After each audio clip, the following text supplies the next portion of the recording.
Jom kita tengok teknik macam mana tuan-tuan puan nak bina storytelling. Okey, kita nak masuk pula teknik membina storytelling.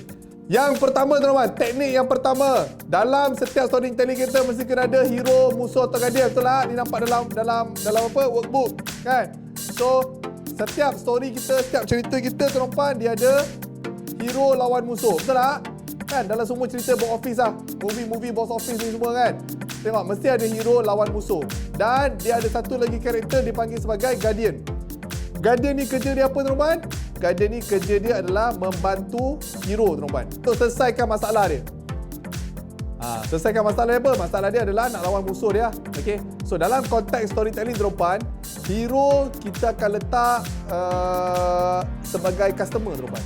Kita letak customer kita tu sebagai hero. Okey, customer kita tu sebagai hero.